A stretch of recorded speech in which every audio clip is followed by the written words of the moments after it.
You're mine now, whether you like it or not. Those words weren't shouted. They weren't even a warning. They were whispered. So close, my ears burned and my skin tingled, though no one had touched me yet. My knees felt weak, though I was standing perfectly still, my back stiff, my hands curling into fists at my sides.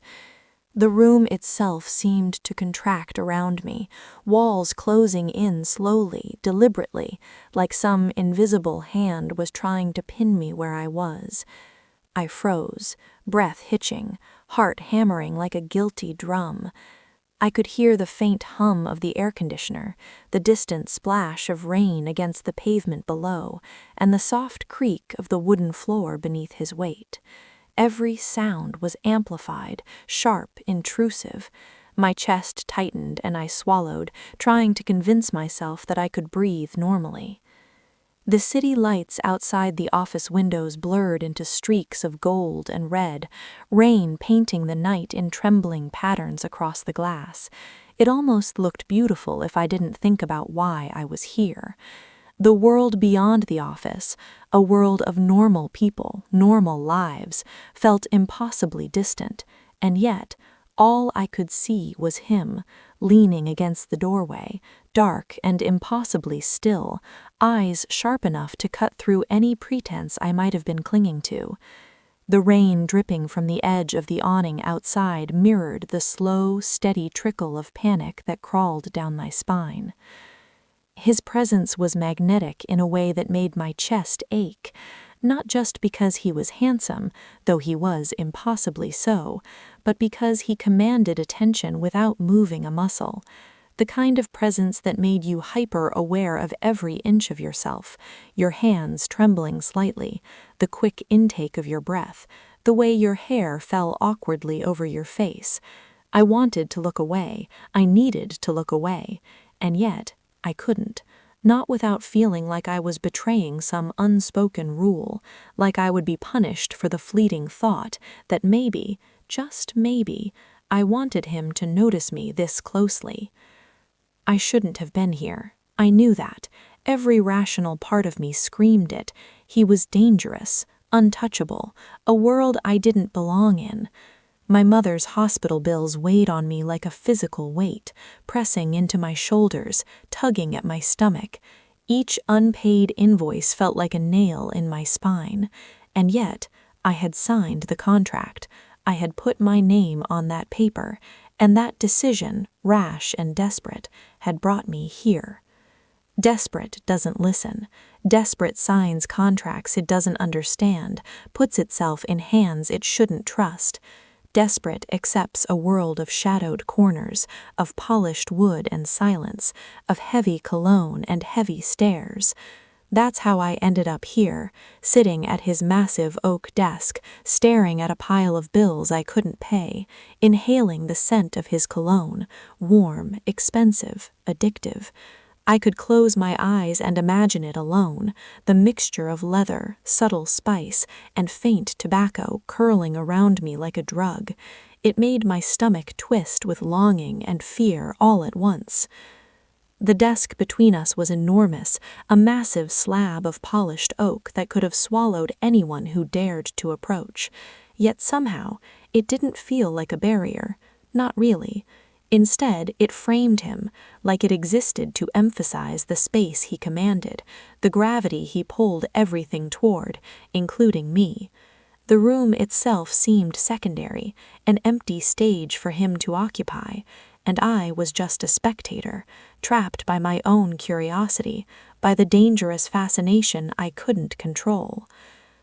I noticed the subtle details first, the faint creases along his tailored jacket, the way the sleeves flared just slightly to reveal glimpses of tattoos beneath, black ink crawling along his wrists, twisting up his arms like silent serpents, symbols I couldn't read but somehow understood.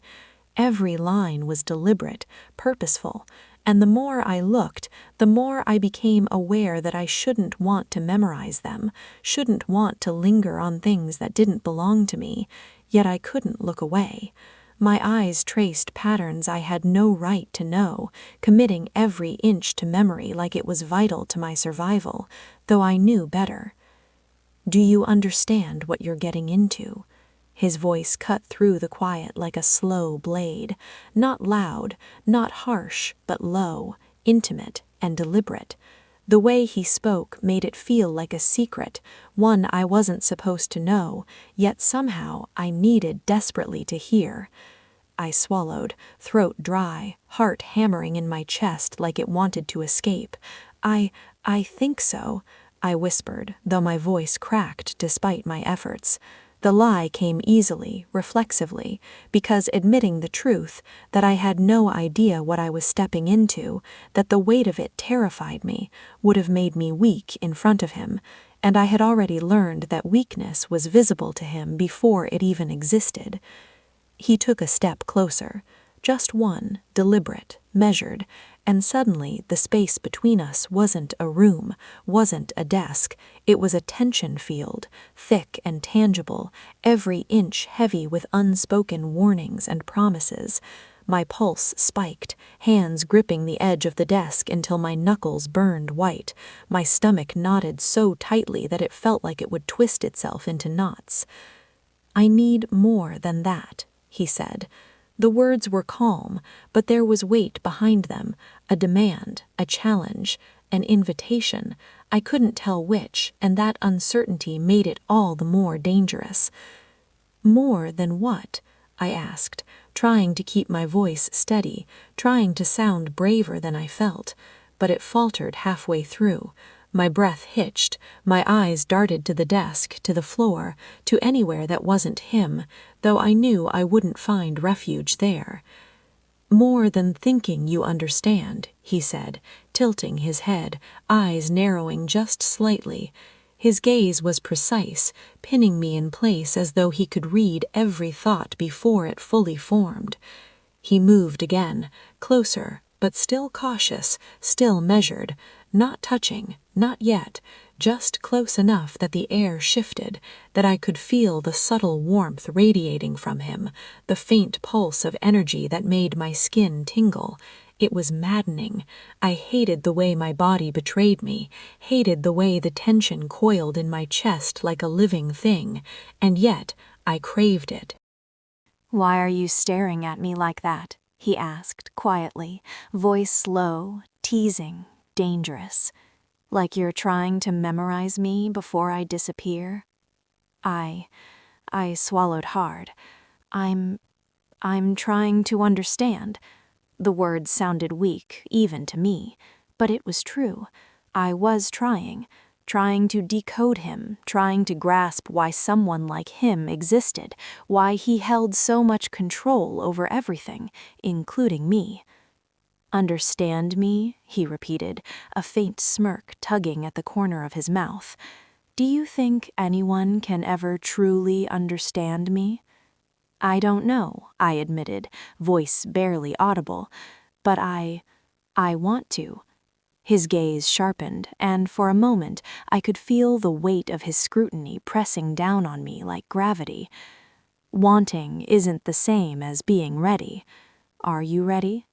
I hesitated, hands tightening on the desk. I think I have to be," I whispered, because in that moment I realized that hesitation wasn't an option, that walking away wasn't just impossible, it felt like abandoning something essential. He studied me for a long, silent beat, and I felt every second stretch out like a taut wire. The shadows from the floor lamps painted his face in jagged lines, highlighting the sharp angles of his jaw, the faint curl of a scar I hadn't noticed before. It made him look dangerous, yes, but vulnerable in ways I wasn't prepared for. "You feel it too, don't you?" he asked, soft, almost intimate, like he was reading me from the inside. "The tension, the pull. Don't lie to me." I bit my lip, swallowing hard. "I can't help it," I admitted, my voice shaking, raw and exposed. "Every time I'm near you, I feel like I'm losing control." He leaned just slightly so that I could feel the faint warmth radiating off him, smell the faint leather and cologne, and my body responded without thought, without permission. It was almost humiliating how aware I was of him. "Good," he whispered, and the word was like fire in my veins. I shivered, and he noticed. I knew he noticed. His eyes flicked briefly down to my hands gripping the desk, then back up to mine. "Do you feel that? That electricity? It's not just your imagination. It's... I don't know," I said, voice faltering. "I've never felt anything like this." "Of course not," he said, voice low, deliberate, commanding even in its gentleness. "Most people haven't. Most people aren't allowed here. You are. And yet you're scared." "I am," I whispered, because yes, terrifyingly, unbearably I was. "I am. But I can't leave." He smiled faintly, that corner of the mouth smile that was dangerous and knowing. "Good," he said, "because I wouldn't let you if you tried." The tension between us was almost unbearable now. Every inch of space felt electrified. Every glance, every subtle shift, every breath was a conversation without words. I felt raw, exposed, vulnerable, yet more alive than I had in months. The desk no longer felt like a barrier. It was a stage, a frame for this dangerous, intoxicating moment we were trapped in together. "Tell me," he murmured, leaning just a fraction closer, "why are you really here?" I swallowed, heart hammering. "Because I have to be. For me, for her, for everything I'm responsible for." "And yet," he said, voice husky, so close that his breath softly brushed against my skin, and I shivered instantly. "You're here, and your body, your eyes, they betray you. Don't lie to me. I can see it." I let out a shaky breath, lips parting, eyes lowering instinctively. I can't help it," I admitted again. "Being near you, it's too much." "Too much?" he whispered, leaning slightly, just close enough that the heat of him brushed against my skin, stirring every nerve awake. "You have no idea." I swallowed, trying to steady my racing heart, trying to ground myself against the pull of him. I want to understand," I said again, almost a plea. "And you will," he said, voice low, intimate, dangerous. "But not yet. You have to earn it. You have to survive it. Survive me." The words were both promise and threat, and I realized I wanted both. I wanted to survive him. I wanted to know every inch of this dangerous world he occupied. I wanted to feel every moment of tension, fear, longing, and desire, even if it broke me. He stepped back slightly, giving me just enough space to breathe, though the tension remained like a tangible thing between us. "Good," he softened. "Now tell me, do you feel it, right now, this pull between us?" I nodded, voice barely above a whisper. "Yes." "Then you know," he said, a faint smirk, knowing, "that you're not leaving, not tonight, not ever." I felt heat bloom in my chest, a mix of fear, desire, and something undefinable that made my knees weak. I don't want to," I admitted, though he already knew. "Of course you don't," he said, soft, deliberate, commanding even in its gentleness. "Because you already know. You're mine, or I'm yours, not yet fully, but..." He trailed off, letting the unsaid hang heavy in the air. And I realized in that moment that it didn't matter, that the desk, the room, the contracts, the world outside, none of it mattered. Only him, only us, only this dangerous, intoxicating, suffocating tension that we both silently acknowledged, feeding it, letting it grow, letting it consume us. I wanted to run. I wanted to retreat to the safe, predictable world of fluorescent lights and unpaid bills. And yet, something tethered me here. Something in the way he watched me, the slight tilt of his head, the way his gaze lingered on my lips for a heartbeat too long, made leaving impossible. "Relax," he said, suddenly, almost casually, as if noticing my tension, but his words were a lie. Every muscle in my body screamed alert. My legs wanted to move, to flee, and yet they stayed rooted to the floor.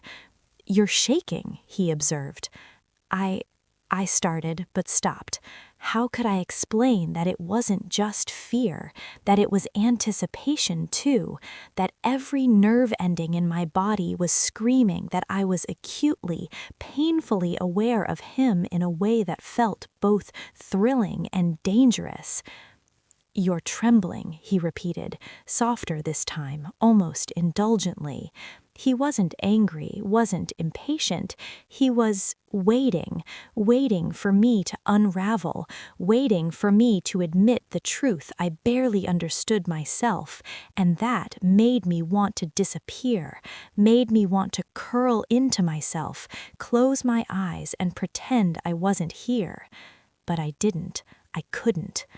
The sound of the rain against the windows grew louder, like a drumbeat in my ears, matching the rhythm of my heart.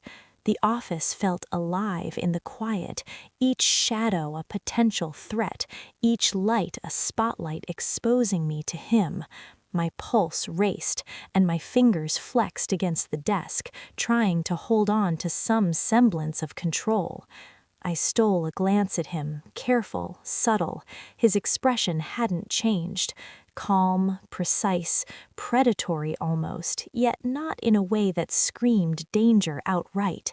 It was the quiet kind, the kind that makes your skin crawl because you know that a single wrong move could shatter everything.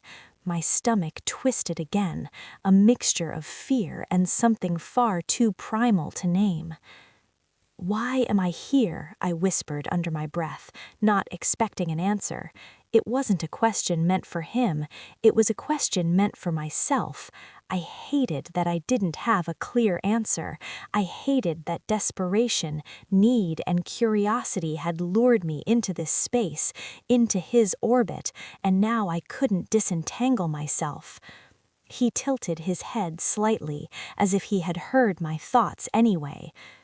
"Because you have no choice?" he murmured, almost teasingly. I blinked, my cheeks warmed, my hands shook. I wanted to argue, to insist that I had choices, but I didn't. I had chosen this path already, signing that damned contract without reading the fine print, without understanding the gravity of what it meant, and now here I was, seated at his desk, staring at the bills that once were mountains but now felt like chains, inhaling his scent, feeling the oppressive heat of his presence like it was seeping into my skin. The shadows shifted slightly as he stepped around the desk, each movement measured, deliberate. My stomach knotted again. Every instinct screamed for me to retreat, to flee, but my legs didn't obey. My body felt like it had forgotten how to function independently of him. "I can make this easier for you," he said, voice lower now, almost intimate. I laughed nervously, though it sounded hollow even to my own ears. "Trust you?" I whispered. "Do you even know me?" He paused. His eyes studied me, flicking over my face in a way that made me shiver. "I know more than you think," he said simply, letting the words hang in the space between us. The sound of rain intensified, the lights flickered briefly, and in that moment the office felt like it had shrunk to just the two of us. My pulse raced, my chest tightened, my fingers gripped the edge of the desk harder. I was aware of every breath, every heartbeat, every subtle shift of his weight. I felt exposed, vulnerable, achingly, painfully aware of his presence, of the pull he exerted without touching me, and yet somehow I couldn't look away. A flash of lightning lit the room, briefly casting everything in stark relief: the polished wood of the desk, the shadows stretching from the lamp falls, the faint gleam of his watch, the ink of his tattoos peeking from beneath his cuffs. My breath hitched involuntarily. The thunder rolled softly, almost as if applauding the tension, the electricity between us. "You're trembling again," he said, voice low, almost a caress. "Do you always react this way around people like me?" I didn't answer. How could I? There was no one like him, no one who could make my skin crawl, my stomach twist, my mind betray me with desires I hadn't admitted even to myself. The rain continued, soft but insistent, tapping against the windows like fingers drumming a secret rhythm. I felt every drop echo through my chest, through my nerves, through the part of me that wanted to be invisible, safe and untouched. He had stripped all that away with a look, a whisper, the way he leaned against the doorway as if daring me to acknowledge him. I could feel my heartbeat in my throat. My hands shook slightly on the desk, my lips parted, wanting to speak, wanting to apologize, wanting to flee. But I didn't. I stayed. Because somehow, despite the terror, despite the irrationality, despite everything screaming that I shouldn't be here, I wanted to see what would happen if I didn't run.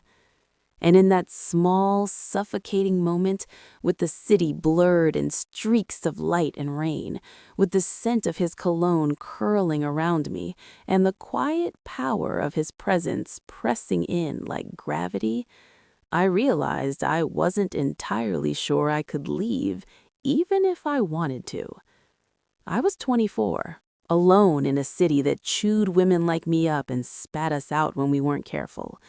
Each street felt sharper, colder, less forgiving than the last. The neon lights of shops and bars flickered like warnings as I passed them on the sidewalk, reflecting off puddles from the rain that never seemed to stop. Every passerby's gaze felt heavy, judging, fleeting, but suffocating all the same. My mother's hospital bills were a mountain too high for my salary to climb.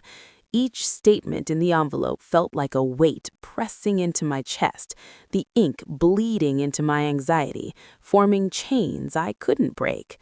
I'd tried to stretch every paycheck, skipped meals, missed nights out with friends, anything to save a fraction, and it had barely dented the mountain. Every day, every moment, I was reminded how small and powerless I really was. My pride, my rules, my logic, they all dissolved the second he slid that contract across the table. I remember the sound of it, the soft scrape of the paper against the polished wood, subtle but deliberate, a sound that seemed louder than it should have. The desk itself was massive, almost threatening in its immensity, a physical embodiment of the world I was stepping into. He didn't speak much, just watched. Quiet, calm, terrifying. His eyes held a strange intensity, one that didn't need words to communicate the weight of his presence. They weren't just looking at me, they were dissecting, measuring, seeing everything I tried to hide, everything I had convinced myself nobody could see. I felt bare under that gaze, exposed in ways that were uncomfortable, intoxicating, and terrifying all at once. I picked up the pen, my hand trembling ever so slightly, though I tried to hide it. I could feel the tension in the air, the silence stretching like a taut wire ready to snap. Signing didn't feel like a choice. It felt like surrender. Not to him, not exactly, but to the situation, to the circumstances that had brought me here, to the desperate need to keep my mother alive. The pen hovered over the paper, ink glinting faintly under the overhead lights. And I realized I wasn't just signing a contract. I was signing away the illusion of control I'd clung to so fiercely, the fragile belief that I could navigate life on my own terms. The first night I walked into his mansion, the weight of that surrender hit me in full force. The air was thick with danger and subtle perfume, his. Every inhale brought with it a mix of warmth and tension, a scent that seemed designed to make the nerves on my skin hum and my thoughts stumble. Leather chairs, polished wood, faint hints of tobacco, all of it combined into a scent that was somehow grounding and terrifying at the same time. Shadows stretched across the room like they were waiting for me to make a mistake, pressing against the walls, folding over corners, pooling in quiet spaces where my eyes tried not to linger.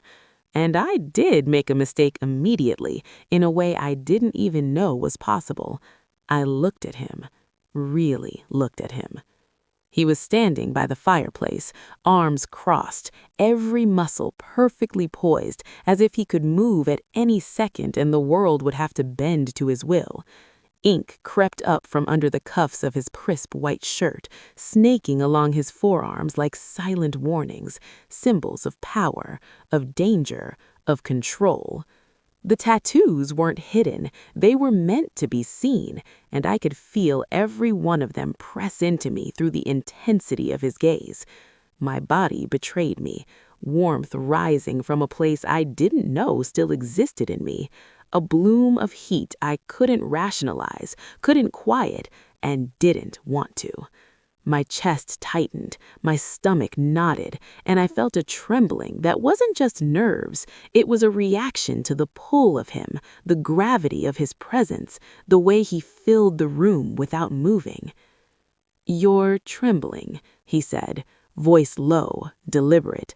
Not a question, an observation that landed somewhere between accusation and command, slicing into the quiet like a knife made of silk and steel.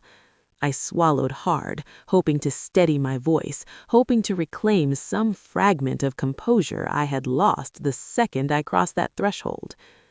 I shook my head, too aware of how much I wanted him to be wrong about that. The absurdity of it nearly made me laugh, a nervous little sound that I quickly stifled. If he could see my thoughts, and I had the distinct impression that he could, then he knew exactly how utterly powerless I felt. "I'm not," I whispered, though the words came out softer than intended, almost a plea, almost as if saying it might convince him, or perhaps myself, that I wasn't shaken, that I wasn't aware of every subtle movement he made, every deliberate detail of his expression, every faint shift of his weight that made the room feel smaller, hotter, more charged. He smiled faintly, just the corner of his mouth, not warm, not inviting, just knowing, like he had seen the exact thought in my head before I knew it existed. That simple, subtle curl of his lips made my stomach twist in ways I couldn't label. It wasn't just attraction, it wasn't just curiosity, it wasn't just danger. It was fear, anticipation, longing, all tangled together in a knot I couldn't untie, tightening in my chest until every breath felt shallow, insufficient. I tried to ground myself, to tell myself this was only a man in a room, this was only a powerful figure of some world I didn't belong in. And yet, my body betrayed me with every heartbeat, every twitch of muscle, every involuntary tremor on my skin. The faint curl of his lips was a signal, subtle and dangerous, that he understood me, and more terrifyingly, that he might enjoy the knowledge. That thought made my pulse spike. My cheeks burned, a heat that seemed to radiate straight from my stomach. My hands clenched at my sides, nails pressing into the soft skin of my palms, small, desperate attempts at grounding myself. It wasn't enough, not nearly enough. I could hear everything. The faint hum of the chandelier above, the whisper of the fire crackling in the hearth, the soft patter of rain against the tall windows. Each sound seemed magnified, echoing against the walls, intruding into the quiet spaces of my mind. Even the subtle scrape of his shoes against the polished marble seemed deliberate, meant to remind me that he was there, that I was not alone, that I was under the weight of him, under the gravity of his presence. Every noise collided with the tension that had already wrapped around me, knotting my insides in ways I didn't fully understand, ways I couldn't name. My eyes kept wandering. I couldn't stop myself. To the tattoos, snaking like dark rivers under the cuffs of his crisp white shirt. The ink was more than decoration. It was a statement, a map of control, of risk, of danger. I followed the curve of his forearm, the subtle flex of muscle as he shifted his weight, the way the fabric stretched and fell in patterns that made my chest tighten in response. My gaze traveled upward, tracing the angles of his jaw, the sharp lines of his cheekbones, the curve of his throat, and I realized with a shock how acutely I was aware of him. Just him. No words, no gestures, nothing but presence. And yet my body responded as though he had touched me in ways I wasn't ready for. I hated it. I hated how much I hated it and loved it at the same time. My chest tightened, my knees ached, my stomach rolled in ways that were humiliating and intoxicating simultaneously. I wanted to look away. I wanted to flee. I wanted to throw myself across the room, to break free of the spell that he'd cast without even trying. And yet, I couldn't. Not entirely. My gaze kept drifting back, drawn to him like a moth to flame, helpless against the gravity of his presence. "You know," he said quietly, leaning slightly forward, his gaze pinning me in place like a predator analyzing prey. "Most people wouldn't last a minute in this room without feeling exposed." The words landed on me like a touch I couldn't dodge, light but heavy, precise and deliberate. Exposed, vulnerable, seen, not just by him, but by the entire space he dominated. My heart lurched, my pulse hammered in my ears, drowning out everything else. I swallowed, painfully, trying to regain a fraction of composure. My voice caught, a fragile sound that betrayed me entirely. I can manage." The words sounded feeble, fragile, but they were all I could muster. He tilted his head almost imperceptibly, a subtle motion that made my stomach quiver. My hands tightened at my sides, nails digging into the flesh of my palms, trying to anchor myself while my insides rebelled. "Manage?" he repeated, voice low and deliberate, each syllable dragging along the air like a silk rope, heavy and impossible to escape. "Is that what you call this trembling, this tension? Most people call it fear." Fear. The word wrapped around me, a thin thread of ice and fire that crawled up my spine. I felt it in every fiber of my being, and yet beneath that fear, there was something else, something like exhilaration, like recognition, like surrender. I couldn't decide if I wanted to push back or fall forward. My mind spun, thoughts scattering into a million tiny fragments, each one screaming a different command: flee, stay, look away, lean closer, resist, surrender. I'm not," I faltered, a whisper lost in the space between us, almost inaudible even to myself. I don't know what I am." He moved, barely, just a weight shift, just a slight step closer, and yet it felt like the air itself had thickened around me, pressing in from all sides. His gaze remained locked on mine, sharp, deliberate, consuming. He didn't need to touch me to dominate me. He didn't need to speak to make my body betray me. Everything about him, presence, posture, scent, heat, shadow, sound, was weaponized, subtle but unavoidable. "You're aware," he said, a low murmur, almost intimate, almost a caress. I started, voice trembling. I don't know how not to be. He tilted his head faintly, that corner of the mouth curl that made my knees weaken, my stomach lurch, my chest ache. Not warm, not inviting, just knowing too much, knowing exactly how I was unraveling under his gaze. Good, he said simply. Awareness is the first step, the first acknowledgement, and you're very aware, too aware. I wanted to speak, to challenge him, to demand boundaries that I didn't know how to enforce anymore. But my voice had deserted me entirely. My body, too, was a traitor, responding to proximity, scent, shadow, heat, and the unbearable weight of attention I didn't consent to, but couldn't resist. The rain tapped steadily against the tall windows, each drop punctuating the tension, echoing the rapid rhythm of my heartbeat. The fire flickered, casting shadows across his face, his chest, his arms, shadows that seemed to twist and coil like living things, emphasizing the intensity of the moment. I could feel every muscle in my body respond to him, tightening, quivering, trembling, betraying me. My mind screamed for distance, my heart screamed for closeness, my body wanted both, and neither. You feel it, don't you? He murmured, stepping ever so slightly closer, the faintest movement that carried with it a gravity I couldn't escape. This tension, the way your body reacts, the way your pulse betrays you. I nodded almost imperceptibly, unable to find words, unable to escape the torrent of sensations, thoughts, and fears that surged through me. Yes, I whispered. Yes, I feel it. Good, he said, calm, deliberate, precise. Because this is what happens when someone like you crosses into someone like me, not by choice, not by accident, but because.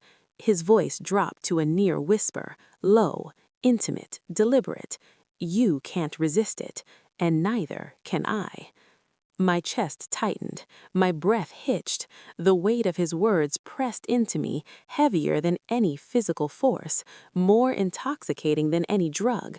I wanted to flee, I wanted to collapse, I wanted to beg, plead, argue, apologize, surrender, all at once. And yet, despite everything, I stayed rooted to the spot, caught between fear and exhilaration, helpless to move, helpless to look away. Every line of his body, every subtle movement, every deliberate gaze reinforced the magnetic pull between us. Every unspoken word, every inhaled breath, every small calculated tilt of his head was a signal, a command, a temptation I couldn't define nor resist. "You're trembling again," he said finally, low, calm, certain. "But this time I can see it's not fear, not entirely. It's anticipation, desire, recognition, a little bit of everything." I swallowed, heat flooding my cheeks, throat dry, heart pounding as if trying to escape my chest. I couldn't say it. I didn't even know what it was I wanted to say, only that every inch of me burned with it, every thought of him igniting sparks that made my knees weak and my stomach twist. He stepped closer again, small, deliberate, precise, not touching, not crossing the line, but enough to make the air between us electric, heavy, impossible. "You feel it, don't you?" he murmured, "even when you try not to." "Yes," I whispered, finally surrendering to the truth of it, to the chaos of sensation and awareness and longing that made me almost dizzy. I feel it. Too much." "Good," he said, faint smile curling again, knowing, precise, dangerous. "Because that's what it means to be alive in this room, to exist in my presence, to recognize the gravity of someone like me." I could only nod, only breathe, only feel. My body, my mind, my pulse, my nerves, all betraying me in ways I had no control over, and yet, despite the fear, despite the intensity, despite the undeniable danger of desire, I couldn't look away, not entirely. I wanted to protest, to argue that I wasn't afraid. I wanted to assert some fragment of control over myself, over my reactions, over this situation that was spiraling faster than I could comprehend. But the words wouldn't come. My throat felt tight, my chest felt tight, my skin tingled with every subtle shift of his weight. I realized then that he didn't need to move to dominate the space, to make me feel the gravity of him. Every line of his posture, every careful tilt of his head, every deliberate pause in his speech was a tool, a weapon, a form of control I couldn't resist. My mind raced, flitting between rational thoughts about bills, about contracts, about survival, and irrational ones, about heat, about skin, about proximity. I can handle it, I whispered again, softer this time, almost inaudible, but even saying it out loud made my body betray me, the subtle rise and fall of my chest, the flutter of my pulse, the faint tremor in my fingers. He didn't respond immediately. He simply observed, like a predator measuring prey, yet without the cruelty one might expect. There was curiosity there, calculation, and something else, something I couldn't name, couldn't decipher, and that terrified me the most. "You're very aware of me," he said, finally, voice a low murmur, almost intimate. Too aware, perhaps. I wanted to shrink, to make myself small, to disappear, but I couldn't. My gaze stayed fixed, half out of defiance, half out of fascination, half because I couldn't tear myself away.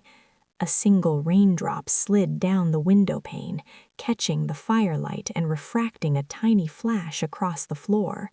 The sound of it hitting the polished wood echoed in the silence, emphasizing the distance between us while also making the tension unbearable. My hands flexed, trying to hold myself together. My heart raced, pounding in my ears, a frantic rhythm I couldn't slow. He shifted slightly, the faintest movement, just enough to remind me that he was real, tangible, and impossibly present. I shivered, not entirely from cold, not entirely from fear. Something else, something deeper prickled along my nerves. "You can relax," he murmured, almost casually, though the words carried a weight, a suggestion, a command all at once. I wanted to laugh at the absurdity, at the tension, at the way my mind was simultaneously screaming to run and to lean closer. But I didn't. I stayed, and even as the shadows stretched around him and the firelight flickered over his tattoos and the faint scent of leather and cologne wrapped around me like a second skin, I realized that I had no intention of leaving. Not yet. Not when everything about him, about the room, about the tension in the air, made it impossible to look away. Every day after that was a battle between control and surrender. He didn't need to touch me to make me feel every inch of him. The way he passed behind me in the hallway, close enough for our shoulders to brush, always deliberate. The way his gaze lingered on my lips when I laughed. The way he entered rooms without knocking, and suddenly my world narrowed to the space between us. I hated how much I wanted him, hated the way my pulse betrayed me every time his fingers brushed against mine when handing me a file, hated the subtle swell in my chest when he whispered my name in passing, so soft it should have been comforting, but felt like fire. I started avoiding his eyes, not entirely, just enough to protect myself. It didn't work. One evening, rain sliding down the windows, I found him leaning against the balcony railing, city lights sparkling behind him. I hadn't expected him there. My stomach tightened. "You shouldn't be out here," I said, though I wasn't sure if I meant the balcony or him. He turned slowly, eyes locking with mine. The wind caught his hair, and for a terrifying moment I wanted to step forward to close the distance he'd already claimed in my mind. "You like it when I worry," he said softly. I could barely breathe. That sentence should have been a warning. Instead, it rooted me to the spot, my hands trembling against the railing. Every glance, every brush of his hand, every shadow he cast became a battlefield of desire and terror. He was dangerous, yes, but also achingly real, vulnerable in his way. Moments caught off guard where his jaw loosened, a flicker of weariness in his eyes. It made me ache to see him like that, to want him and fear him at once. Then came the jealousy. I noticed it the first time he spoke to another woman, a client, he claimed, but his hand lingered a fraction too long on her shoulder. My stomach twisted in a way I couldn't control. Later, I caught him watching me, and the intensity of his gaze made my breath hitch. I wanted to apologize for existing in his line of sight, or to throw myself into it. I didn't know which. I learned quickly that fear wasn't just for me. It was a shared currency. He lived in shadows of power, and I was intruding on them, a naive girl with trembling hands and too open eyes. And yet, every time he let me into those shadows, even slightly, I felt intoxicated, alive, terrified, whole. The first night he actually touched me was not cinematic, not grand. He simply reached out to steady me as I tripped over a loose step in the mansion. His hand brushed my waist, nothing more. My knees went weak, my breath caught. My body betrayed me in a way that felt both humiliating and exquisite. "You're reckless," he murmured. I couldn't even form words. My lips were too aware of him. "Stay still," he said, and it was a command, not a plea. That single touch ignited something that didn't fade. It wasn't just desire, it was recognition. He knew exactly what effect he had on me, and he wielded it with precision. Weeks passed. The tension built like a symphony tightening around a single note. Every glance, every laugh, every whispered word in the empty mansion carried the weight of what could never be said aloud. My heart screamed with longing, while my mind screamed with fear. Then the twist came. I overheard a conversation. My name, my mother's hospital bills, the exact amount of money I had been struggling to gather.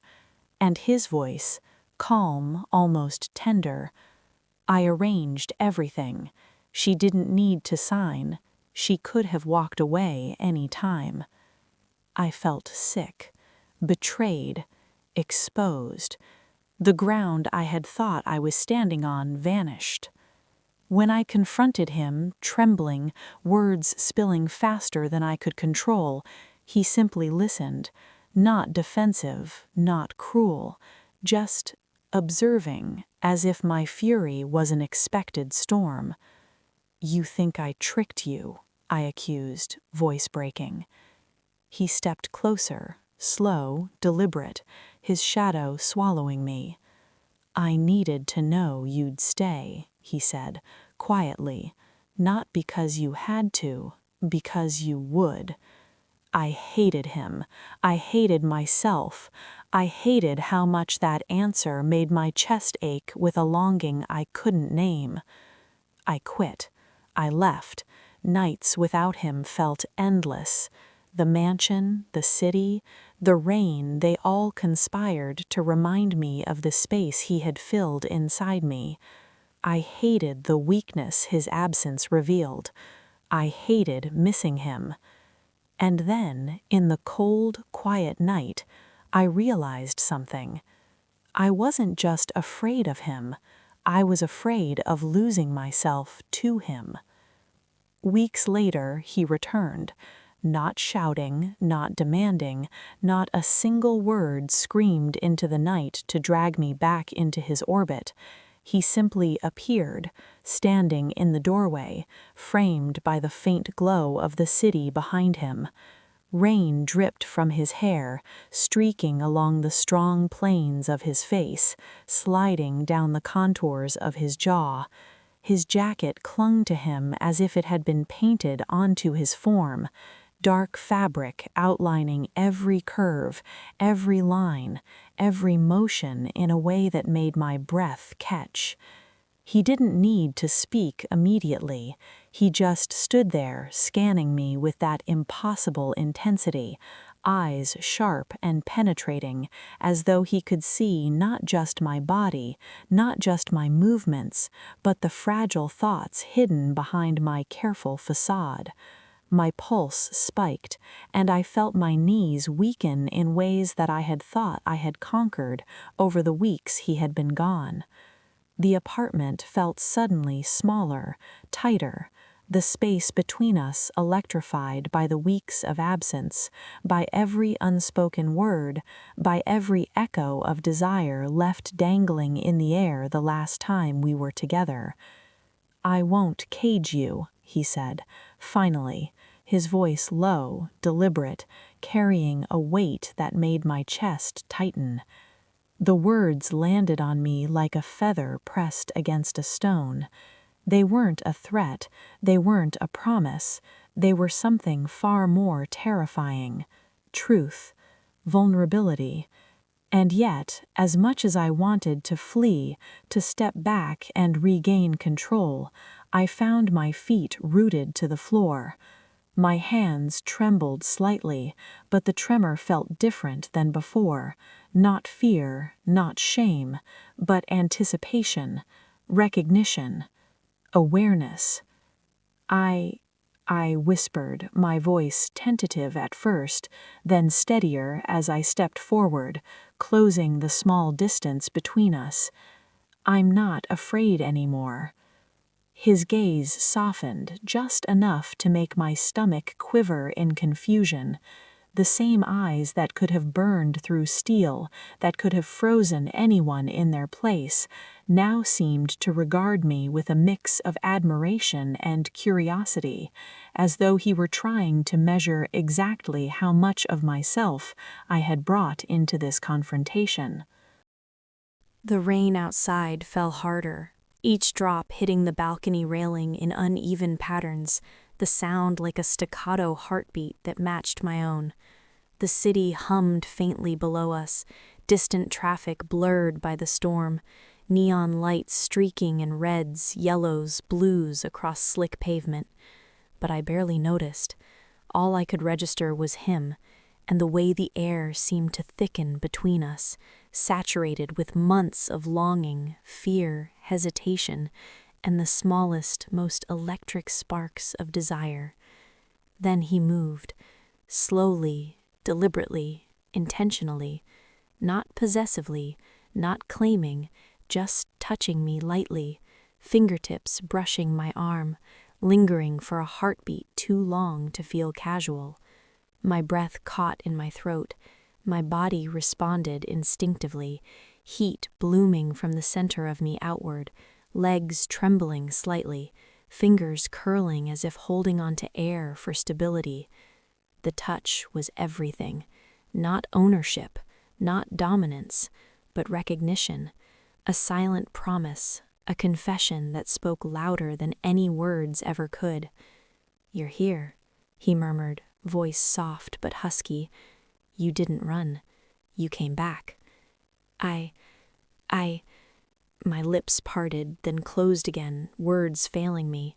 What could I say that would make sense, that could articulate weeks of absence, nights of imagining him, of longing for him, of hating myself for wanting someone so dangerous? I wanted to. Good, he said, faint smile playing on the corner of his mouth. Because I wanted you too. The admission hit me like a wave, and I realized that every fear, every hesitation, every carefully constructed boundary I had tried to maintain had melted the second he returned. I could feel the tension coiling around us, tighter, thicker, the electricity in the air so tangible it almost hurt. My chest rose and fell in rapid, shallow breaths. His fingers brushed again, this time tracing a line along my arm, and I shivered, an involuntary, exquisite reaction that made him chuckle softly. "You always react like this," he murmured, leaning just close enough for me to feel the warmth of his breath against my ear. "Every time, every look, every touch, you betray yourself without trying. I don't know how to not react." He tilted his head, eyes narrowing slightly, sharp and deliberate. "That's the point," he said. "You feel, you respond, you're alive in a way most people aren't." His words were dangerous, intoxicating, erotic in the way they lingered, in the way they made my body betray me even as my mind screamed for control. The rain, the city, the storm all fell away. It was just him and me and the electric space between us. Every heartbeat, every shallow breath, every flicker of a stolen glance or subtle movement telling stories we didn't need words to convey. We didn't speak for a moment. There was no need. Every heartbeat, every shiver, every trembling breath carried what weeks of absence had built: desire, fear, longing, recognition. I could feel the promise in the slight tilt of his shoulders, in the brush of his fingers against mine, in the smoldering intensity of his gaze. "Do you know why I left?" he finally asked, voice low, intimate. "Why I stayed away?" I shook my head, voice barely audible. I don't know. Because I wanted to see if you'd come back. Because I needed to know if you'd choose yourself over me. The honesty was startling, vulnerable, raw, dangerous. I swallowed, chest tightening. I had to, I whispered, for my mother, for everything I'm responsible for. And yet, he stepped closer again, eyes never leaving mine. You're here, choosing yourself, choosing her, and still here. The words were like a caress and a dagger at the same time. My body quivered involuntarily. I wanted to see you, I admitted, finally giving voice to the truth that had pulsed in me all these weeks. Because I needed to see you too. He smiled faintly, dangerous, knowing, precise, and I realized in that moment that he had always known. Every look, every word, every small, deliberate touch he had ever given me had been calculated. And yet I didn't feel manipulated. I felt alive, seen, desired, aware, human, and that awareness was more intoxicating than any other sensation I had ever known. "You could survive without me," he said quietly, almost to himself, "but I don't want to." The admission made my chest ache, my pulse spike, my body betray me further. I reached out, almost instinctively, and his hand found mine, gripping lightly, intentionally. The warmth, the weight, the contact, nothing more than acknowledgement, but everything more than I could have imagined, sent sparks racing up my arm, into my chest, pooling in my stomach. "You're dangerous," I whispered, voice trembling. "Every time you look at me, every time you touch me, you make it impossible to think straight." And yet, His thumb brushed lightly against the back of my hand. "You're here, choosing this, choosing me, choosing all of it."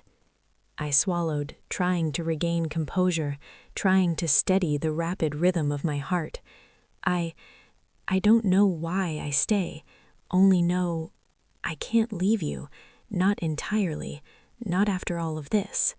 He leaned slightly closer, just enough for me to feel the faint warmth of his chest against mine, the scent of leather and cologne, and something uniquely his own filling my senses. "And I won't let you leave. Not again.